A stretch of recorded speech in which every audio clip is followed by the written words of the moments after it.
we decided to research two completely different types of ETF investments, and what we found out was that although they claim to be opposite, they actually are quite similar in terms of how they attract money and their higher chances for low performance. The two types of ETF investments we are talking about today are anti woke ETFs and ESGs. Hi, I'm Nadia. And I'm Nicole, and we are the Well Twins. If you haven't done so yet, please hit the subscribe button so you don't miss another video. So let's first start off by letting you know what an ESG ETF is. ESG ETFs are ETFs that focus on investing in companies based on environmental, social, and governance factors. ESG factors are a way to set criteria on companies and evaluate their risk and profit potential for investors who want to invest responsibly and in companies that align with their values around social justice, environmental impact, and climate change. The biggest ESG ETF is the Spider Bloomberg SASB US Corporate ESG UCITS ETF. Now I know that's a lot of letters, so here's the ticker symbol SWLD. It has around $7 billion in assets under management. Now that's a large ETF.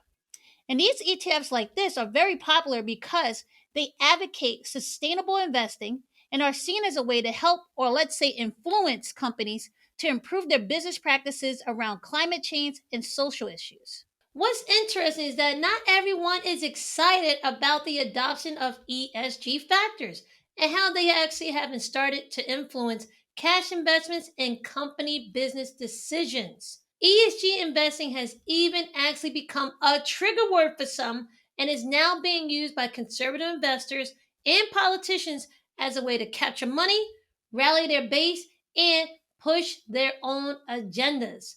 One way that conservative asset managers are capitalizing on a negativity of ESG investing is by creating their own ETFs that fall under the category of anti ESG and anti woke exchange traded funds. Funds like Vice, BAD, MAGA, Life, Drill are just a few that are out there that are promoting themselves as alternatives to ESG investing, or as they like to call it, woke investing. Now, the idea behind these ETFs is that companies should focus on maximizing their profits for their shareholders and not on trying to run their businesses based on environmental impact, a diverse workforce, or other socially woke factors linked to cancel culture. These funds will also avoid companies that they feel are too woke or too concerned with ESG and provide an opportunity for investors who want to put their money in companies that represent or align with their conservative values. Disney is a good example of a company that these anti woke ETFs would definitely avoid. Disney has made it very clear that they are committed to increasing diversity and are vocal about defending LGBTQ rights, especially in Florida. Disney's venture into social news has now made it a controversial company for conservative investors. Yeah, at the same time, the politicians in the conservative states have even started jumping on the bandwagon against ESG investing, and two states are the new battlegrounds and are passing laws and measures that prevent working with large asset management firms and, in their view, who are promoting ESG investing. They are also preventing their state pension funds from using ESG as an investment criteria when picking investments for their state funds. These politicians are claiming that ESG investing is effectively a boycott on energy companies and forsakes the primary goal of maximizing investor returns. Now, asset management firms such as BlackRock and Vanguard are being accused of being too socially conscious, while at the same time actually having too much investing voting power in their companies. Some feel the size of investment stakes that BlackRock and Vanguard, these investment firms, actually have can influence the business decision of some of the biggest companies in America and leave little to no room for small investors to have a voice. They are also believed to leave good companies like fossil fuel companies out of their investment portfolios because ESG factors weigh more in their investment decisions than the profit potential of a company. States like Florida and Texas are leading the way against woke investing. For example, in Florida, Ron DeSantis approved the proposal and is now trying to make it a law to ban the state's pension fund from taking ESG factors into consideration when making investment decisions. He has stated that the primary goal of a pension fund should be to maximize their returns, and nothing Hmm. else should come ahead of that. This is also after he took the tax benefit away from Disney because they were considered woke. We see this as a political move and another tool for him to rally his supporter base before the presidential election. Now, Texas has now blacklisted 10 investment companies and over 300 funds from their state pension funds because of ESG investing practices. They will now begin to divest from these funds or not use these companies for state contracts and funding. Now, let me ask you, are these politicians right in getting involved in the pension fund investment and protecting their investors? And are company business models really being influenced by ESG factors and large asset management firms and not what makes the most business sense in terms of making money for their shareholders? We would love to hear your thoughts. Please put them down in the comment section below. For us, we believe this isn't clear cut. It's not a yes or a no. And I'll explain that right now. Larger investment companies can provide more services at a lower cost for investors. If these firms can no longer do business in a state, then the costs increase for investors and that will affect their returns.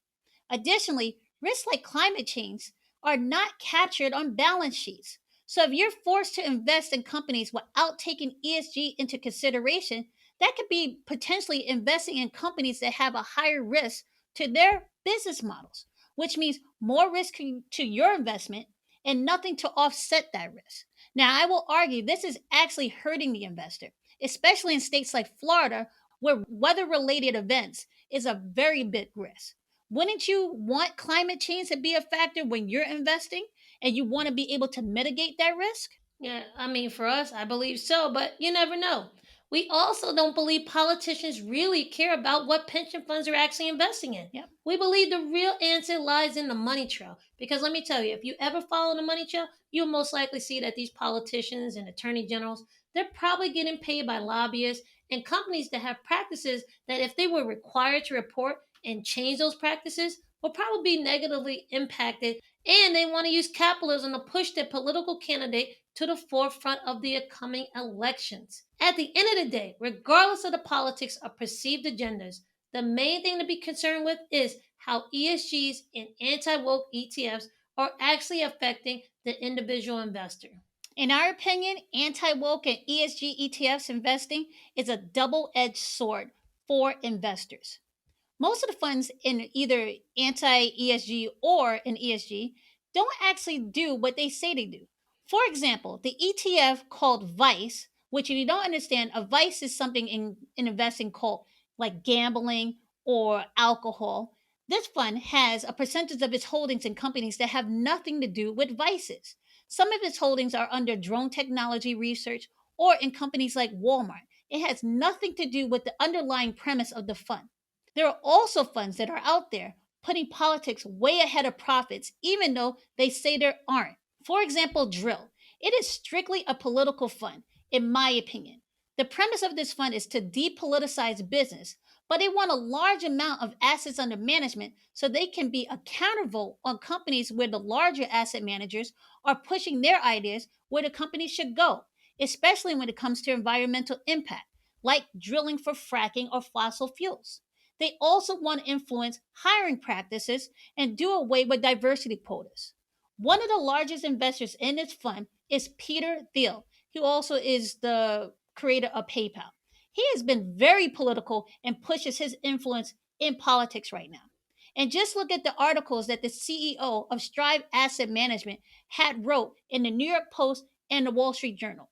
This is the asset management company that created this fund. His political views are very obvious and they will most likely influence his decisions. So the claim that he wants to depoliticize business through this fund is pretty far fetched. And if anything, it's going to make it more political. Yeah, I believe he's going to be influenced by those political views. Now, Mhm. we don't want to just pick on anti ESG or anti woke funds. It's time for us to jump on ESG ETFs and why we don't believe that they're really doing the best for investors, too. Did you know that many companies and ESG funds are not compliant with labor and environmental rules? Mm. We were surprised to learn that when we started looking into research by Columbia and the London School of Economics because they performed a study and they found out that the majority of companies with that ESG designation actually weren't that compliant with labor and environmental rules. On top of that, Deutsche Bank has had their offices raided for defrauding investors by claiming that their investments were actually more environmentally friendly than they actually were. They were doing this to influence more money being invested in the products that they were offering at Deutsche. Also, when an ESG company is performing badly, did you know that it's more likely for them to blame their ESG rating than it is them blaming actually management for the cause? They're using the ESG rating as a way to blame everything poor performance on ESG, and we don't want that. We want management accountability, especially when we are investing in these companies. To combat some of these problems, the SEC has at least two proposals on the table. One is the new naming rule, and it requires that 80% of the holdings of a fund represent what the actual name is. So you can't just use this as a marketing tool and get people to invest in, and then you're not really investing in what the name actually coincides with. Now, this is not just for anti ESG and ESG ETFs. This is across the board for any ETF, okay? Now, another proposal is that firms must report their progress on the ESG factors that they wish to obtain. So you can't just say, oh, we do ESG, but then you're not actually meeting any ESG standards and you're just using the designation to get money poured into your company. Now, at the end of the day, it is a great idea that you have the ability to buy companies based on your belief system and you're able to put your money where you want your voice to be heard. But understand this, it comes at a Mm. cost, okay? Both of these ETF investments can be seen as extremes too, because they tend to avoid companies that can be highly profitable and beneficial to the investor. When you are only investing in extremes, you're potentially missing on a lot of highly profitable investments that lie somewhere in the middle. However, again, it's still your choice as an investor, and that's what makes America great. So you have the right to invest any way you like. We, on the other hand, prefer to have more choices.